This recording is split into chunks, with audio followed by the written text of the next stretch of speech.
they needed to get out of the farm and do something else to build a better future for themselves and for the children. He crossed half of the world, I mean, to go and look for that. So if you want, I grew with that context. This is American Dreams, the program where we interview thought leaders and entrepreneurs and bring their ideas to you in real world context. Welcome to American Dreams. I'm visiting here today with Giacomo Marini. And Giacomo, it's good to have you with us today. And as a co-founder of Logitech, there's a great story there. But before we start into that, I want to roll back the clock a little bit and talk about some basic concepts or decisions that led your path to where you were able to launch a very successful company. Can you walk us through in your career some of the key decisions that you made that helped drive you to an entrepreneurial type of a company versus just going to work for somebody and following their directions? Yep. Well, first, thank you for having me. It's really a pleasure to be here. Um, so, as you can tell from my accent, I mean, I was born and raised in Italy. So I went to school there, I went to university there, and then I started my career there. Now, the so I was one of the first computer science graduates in Italy. So that can give a little bit of a sense of trying new things. So when I finished high school, I was intending to go into electronic engineering, and then I heard of this new uh, university degree in computer science that they had just established in at the University of Pisa. And so I said, this is exciting. This is new. Computers are going to be important. So I, I decided to go into a computer science uh, course, basically. And so I was the second batch of computer science graduate people in Italy. So that was a little bit of a sense of trying to look at new things, at emerging things that come in front of you, and maybe take chances with those. So now the so I worked first at IBM. My first job was at IBM. IBM was at the time the premier computer company in the world. I mean, it's like going today to work for Google or Apple. So I was lucky enough to be to get a job at IBM. Actually, I didn't get it the first time, but I persisted a little bit, and the second time I got it. And so I spent 4 years at IBM. It was a very resource-rich company at the time. They uh, gave me opportunities to travel, to learn English. Actually, I didn't. I studied French at school, but when I arrived at IBM, they said, "Well, you need to speak English." So they they made me to take classes and learning English. After IBM, I went to Olivetti. I went to Olivetti at a time in which an Italian entrepreneur, pretty well-known Italian entrepreneur, Carlo De Benedetti, took over Olivetti and started a significant change at the company. And I saw an opportunity to be part a little bit of that change. And so I joined Olivetti taking a salary cut, believe it or not. And so it was 3 important years at Olivetti. And then we had been talking with these two friends, Pierluigi Zappacosta and Daniel Borel. And then in 1981, we decided to start a company, Logitech, and which started as a consulting company. And then within a year, I moved to California, basically. And that was another very critical decision in life. I would say probably, maybe possibly the most critical decision in life. So I moved to California at the end of 1992, and I've been here since. And so those were important decisions. I would say very important decisions. When Yep. when you started Logitech, and you mentioned you first started it as a consulting company, what gap did you see in the market? Certainly, there were other consulting companies at the time.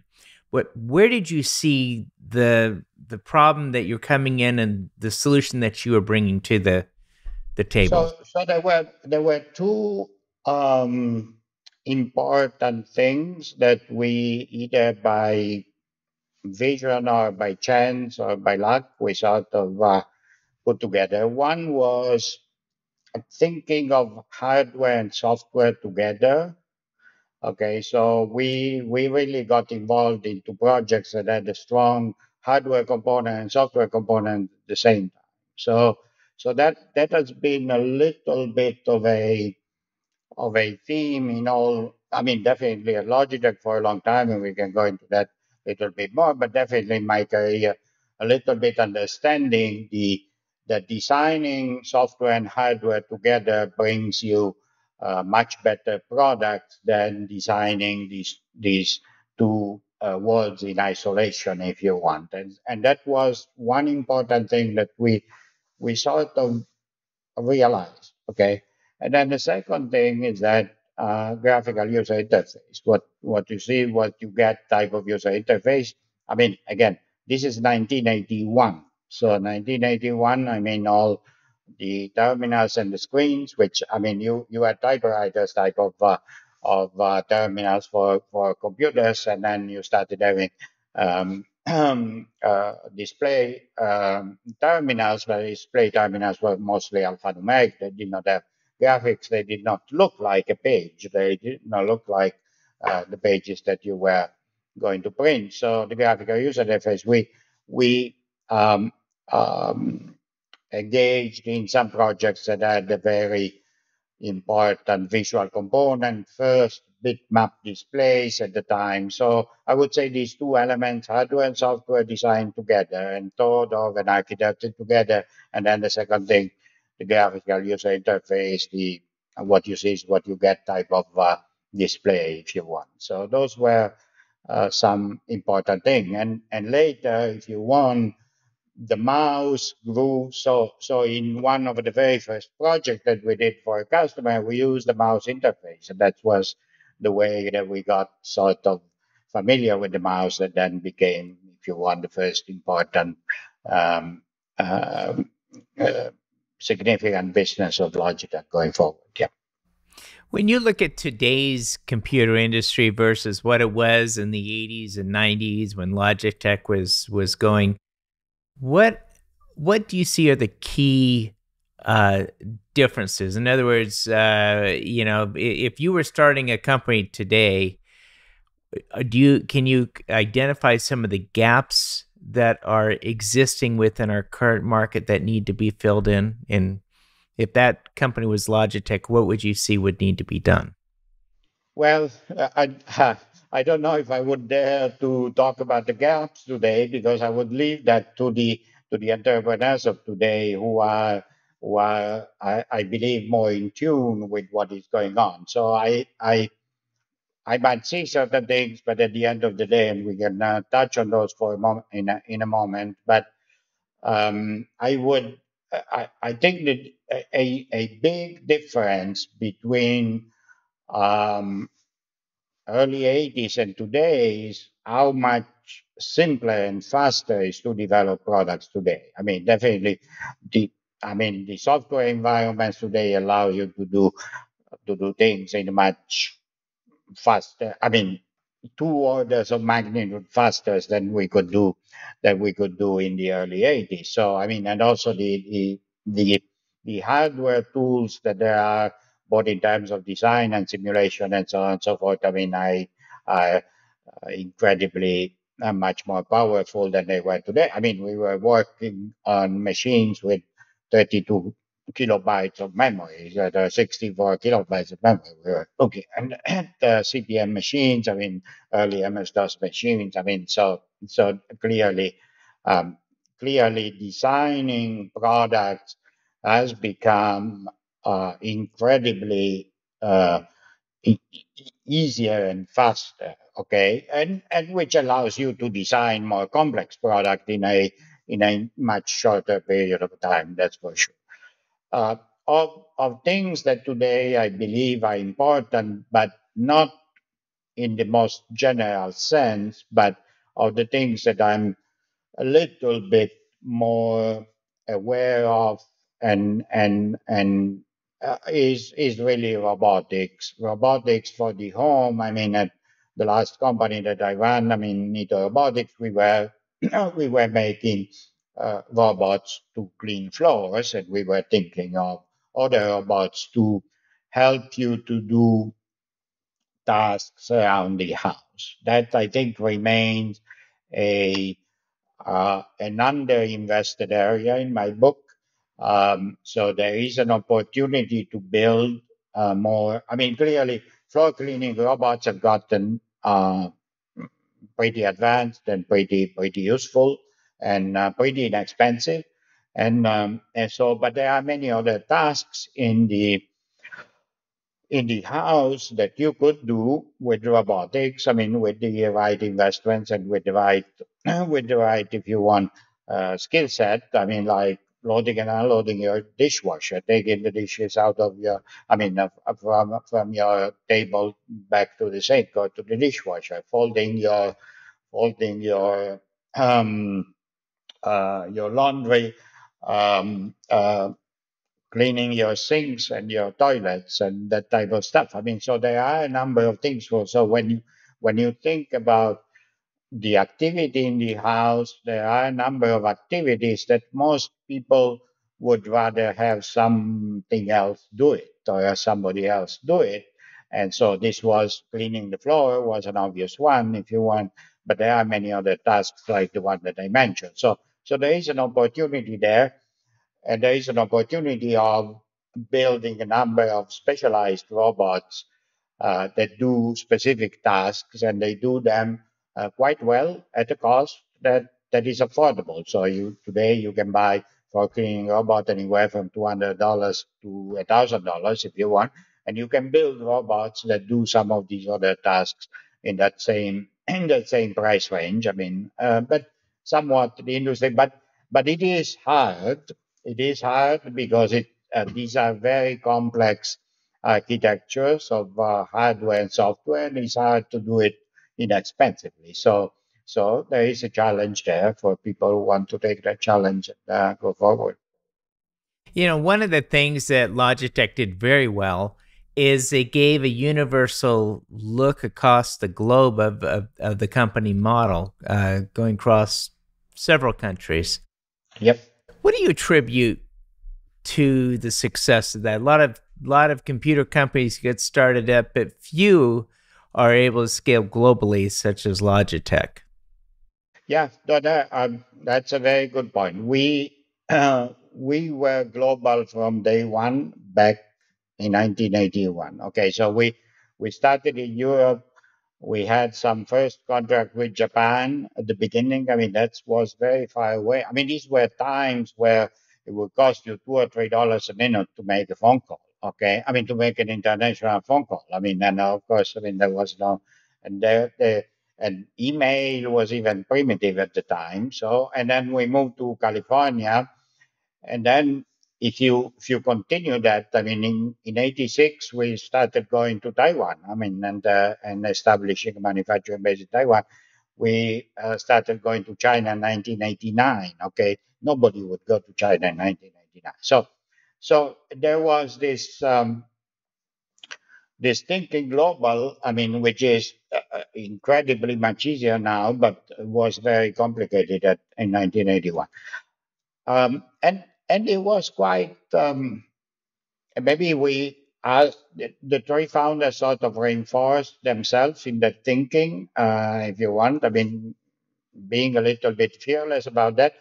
From, from my personal standpoint, there is one fact that I've reflected on, which is that my father was an immigrant. When I was two, my father was a farmer, was a young farmer. He got married, and my father and my mother, after I was born, decided that they needed to get out of the farm and do something else that to build a better future for themselves and for the children. And so my father, when I was two, went to Venezuela and became a construction worker.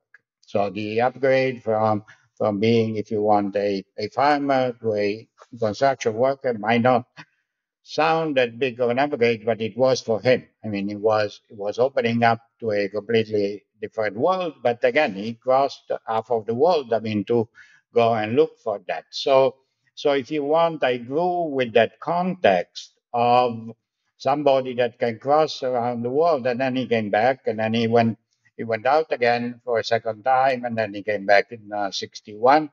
Um, but I was in that context where it didn't sound strange for somebody to go somewhere else across the world. And so having seen that and having gone and I remember I tell a story, which is the first time. So a few months after we started Logitech, we invested a significant amount of money to go to Japan to negotiate what became an important contract for us. And we looked for tickets, and the most inexpensive tickets were going to Singapore. And and in 1981, we left Italy and Switzerland. We went to Singapore. We landed in Singapore. We stayed overnight one night, and it was eye-opening seeing an airport in Singapore that was bigger than the Frankfurt airport. Okay, so they had just opened the Changi airport in Singapore, the new airport in Singapore, and you see this huge airport, and you realize again, reinforcing the concept that the center of the world has moved is somewhere else. We don't know maybe where it is, but it's definitely not in Rome anymore. Okay, so so there were a number of experiences and choices and experiences that really made us think globally, and we have always thought of ourselves. I mean, Logitech was very global, and I remember we had a small article on The Economist back in must have been 84, 85, that was talking about this little company. I mean, thinking global in that respect. Yeah. So I have time for one more question. But I'm curious. Your father, was he able to see your company scale to the size that it became across the globe? Yes, yes, he was. And So what he, did he think about moving from the farm into the first business, and then seeing what his son did? uh, well, I think it was probably maybe even a little bit natural for him. I mean, seeing that you can move, and certainly when I was going back home, I mean, was a very nice time to be together, and living was definitely, again, as he got older, a little bit more difficult, if you want. But hopefully, he was proud of what he saw, and I was very proud of him that he showed me the way, and to to be able to do these things. Yeah. So in retrospect, and as you look at your life, what do you want to be known for when everything is said and done? What legacy do you want to be known for? Well, in a professional sense, I would say there are a couple of things. One is to um, build companies around products. So the product centricity is very important. It was important in Logitech. Logitech was that's where a lot of my good is. And then the second thing as a professional would be to be to have been or to be a good coach. So I think one of the most proud things of my life is to see people that I work with, that work for me, perhaps, that have grown in their ability to run companies, run departments, think, better and think of the important things every time that they go forward. And I've had some signals that that might have been the case for some people, and certainly some people have recognized that. But being a good coach, um, from the professional standpoint, growing teams, that's another important thing that I always tell people is that a CEO can kill a company. Okay, a CEO by himself or herself cannot build a successful company. He needs a strong team, and he needs more people, and that's a strong belief that I have, and from the personal standpoint, that people remember me as a good person. I mean, in the simplest version of the word, if you want.